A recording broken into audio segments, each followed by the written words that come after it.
Speaking of your quarterback son, Shedeur, real quick, as you were talking about him playing early on, how early did you see something special in that young man? Can you remember a time?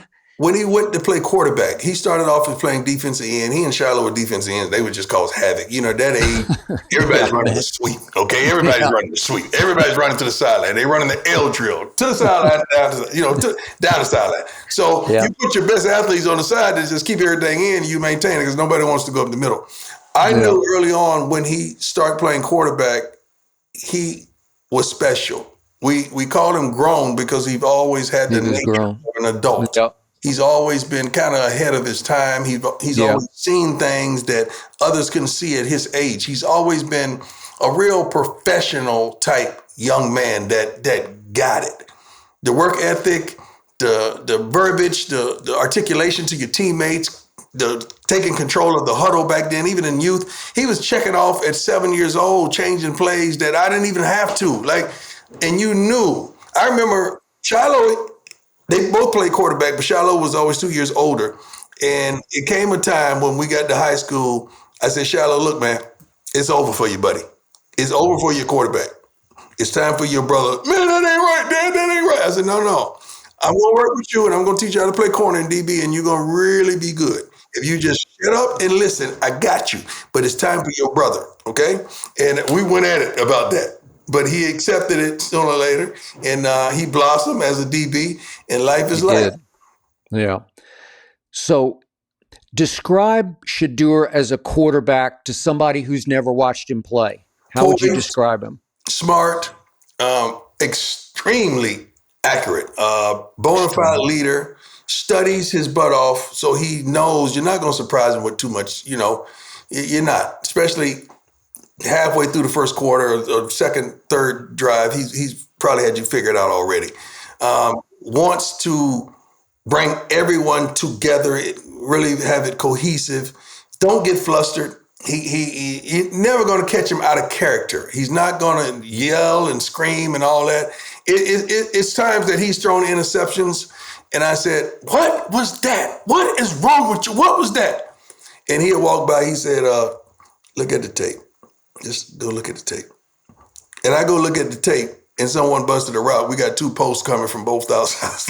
But he don't say that. He's not going to go into the press conference and throw someone up under the bus. Like, what was that? You never, because I know how accurate he is. I mean, one game he threw a pick down, I think, at 5-yard line or whatever. And I'm like, what? We can't do that. We already had 3. I told him at an early age, we got 3. If we got the field goal, don't risk that on a chance. You got to be knowing and accurate. And he missed and overthrew the guy. And I'm like, man, what is going on? Check the tape. Check the tablet on the sideline. Center get blows up. He's on his back. He rolls over into the quarterback. He can't step in his throw. So the ball sails because he almost got his knees blown out. Never said nothing about it. But when you check it, you see what transpired. But that's just, I know him like a book because he's not going to miss that way. He's too accurate for it. But and never one other attribute, that always caught my eye. Your son is as tough a college quarterback as I ever witnessed. I'm talking about taking a beating and jumping right back up and throwing another rocket right on target. You raised him right, and you raised him tough. And I know he grew up with some money, and he's had some money at Colorado. But listen, tough. I'm talking about physically and mentally tough. Wouldn't you agree? Not only that, just prepared for the moment. Yeah. Always prepared for the moment on the field or off the field. You're not going to get him saying nothing stupid, media-wise. And they try to flip it sometimes. And just like when he got hurt in Nebraska, and he had to go in and get checked from the doctors. I don't know if he had a concussion. We had 2 players going at the same time, but you only heard the story about one of them. No, they literally left because they came and checked with me. I said, go in and get checked out. I gave them the go ahead. And it was through a timeout or whatever. But it's like, stop, man, stop. I guess just because the last name is Sanders, you got to attack. And that don't make sense because we've never attacked anybody in our lives. We just always try to be a blessing. Okay. Speaking of attacking, Josina Anderson reported that there Yeah. was some quarterback coach of a top 7 picking team And that was a that lie. after an interview with Shedeur said he was brash and arrogant. And No. Josina reported in his media interview he was the opposite of brash and arrogant. Yeah. That's So true. how much did that anger his father? It didn't anger me, but you know me, I'm going to get to the bottom of it. So I called that Yep. team because I tracked it down. I knew who it was. And I called the head Okay. coach and we had a candid conversation because Did you really? Good. Good for we were you. really cool. And he said, Prime, that never happened. He said, matter of fact, it was a great interview. We all walked out of there saying, dang, this kid got it. That never happened. I said, yeah, but this guy on your staff lied and said it did. So you need to check him. And he did check him, but it never happened. So Okay. you never know if somebody's getting compensated from another agent to try to down ours so another guy It's looks up. possible. Yeah, Yeah. because you got to understand, like, how can I have the only 2 players in the draft, going in the draft that are criticized and critiqued? Travis can't do this. He can't do that. He's not this. He's not that. He's injured. And Shedeur can't. What about all the other guys? Exactly. What about all the other guys? So my guys are the only guys that are flawed. What about everybody else? And we don't pick and choose. We don't want any of those guys talked about negatively. I'm proud that Shedeur came to the defense of the guy from Ohio State because they were jumping on him. He's like, man, the kid just won a national championship. How you guys jumping on him? Came to his defense because that's who he really is. He just met the guy at the combine. He just met. He the only kid that we heard about not participating at the combine. You know how many kids didn't participate at the combine? But you only hear about mine. All right. How much does that have to do with a father who was once known as Neon Deion Primetime? There's a lot. Skip, this is what it is, my man. And I'm going to break this down to you gently as possible. People are tired of us winning. Not just games, but winning in life. It's like, okay, the dude played 2 sports. He did this. He did that. He's on commercials. He did endorsements. Now he really in television. Then he reinvented himself, and he comes back as a coach and a successful one. Okay, that's enough because we've been dealing with him since '88. Now I got to deal with his kids, and they're good too. No, and they handsome, and they articulate, and they savvy.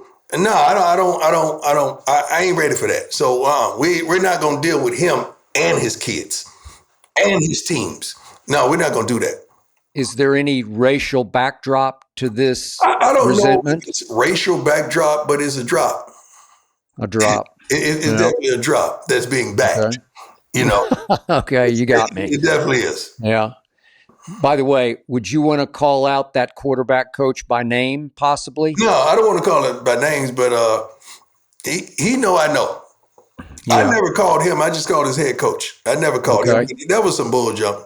Because that was a lie. When your head coach said, I was in the meeting, that's a lie. That's a lie. Yeah. Okay. Yeah. So I haven't had a chance to ask you this, but would you be okay with Shedeur playing in Tennessee or Cleveland, who apparently are not that interested in him, but I don't know if it's smokescreen. Yeah. But would you be cool with those 2 teams drafting your son? Tennessee needs a quarterback. Cleveland needs a quarterback. The Giants need a quarterback. The Saints need a quarterback. I can keep going. Pittsburgh needs a quarterback. Like, it's several teams that need a quarterback. So we're not panicking and we're not tripping because, first of all, this is a blessing for us, man. Like he chose the route to come with his dad to HBCU, so we knew we were up against the 8 ball and we were going to go through some bull junk already. We already knew that. Both my kids and all the kids I coach. So coming over to Colorado and flipping it on them and saying, all right, well, you said we can do this. The first game he throws for what, 400 or 500 down there. So yeah, and Shiloh's knocking everybody's heads off. So no, they can do that. So, and Travis couldn't do this. No, he could do that. And the rest of my guys are doing their thing. We understood and understand what we're up against. But the later some of them go, the better the team. So don't think it's a curse. It's still going to be a blessing because you really don't tally. Everybody talk about who won the draft. You can't tell who won the draft until 3-4 years later. That's when you can tell who won the draft. Not just because They were anticipated to be this or that, because that's just like college football. Who had the best class? Well, who paid the most? That's pretty much who has the best class. But Okay, no, but you don't know for 3 or 4 more years who actually had the savvy to pick the right guys, there you right? go. This young Okay. man is a born winner. My kids have come from winning. They're winners, and they're going to rise. I don't worry about them on that field whatsoever. I Okay. just want to make sure the business and the protection is straight off the field, not on the field. Okay. All right. As you well know, Archie Manning once upon a time wanted his son to play in the Big Apple, And he did. Eli to play in New York, Yeah. and he made that happen. Yeah. Would you like to see your son play in New York just because it's New York? Honestly, Shedeur has told me, he's talked to me intently about all the visits he's had with all the teams, so I know where his heart is. I know where he wants to go.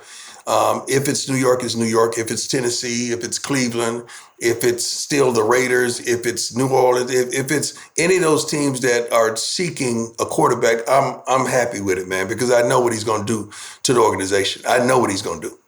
Okay. Is there any way he falls to Dallas at 12 and Jerry says, I'm closing my eyes and plunging on Shedeur? I don't know, but that would be kind. It would But when be. he's plunging, make sure you stay down there and grab shallow too. Okay, don't. Okay. Yeah. All If right. you're gonna go get some apples down there plunging, make sure you go get a couple apples. All right. Yeah, Okay. go get both the Sanders boys. All right. But there's no way you want to orchestrate where he goes, or you going to play a hand in No, it? because that's not God's will right now. In Okay. his life, I want Shedeur to do what he's consistently done, excel against all odds. I like the hating, I like the naysaying, I like the ignorance, because it makes us feel better about what we do, and it gives him another chip on his shoulder, man. It does. Yeah. It's a beautiful thing. It's a Yep, I beautiful agree. thing. Yeah.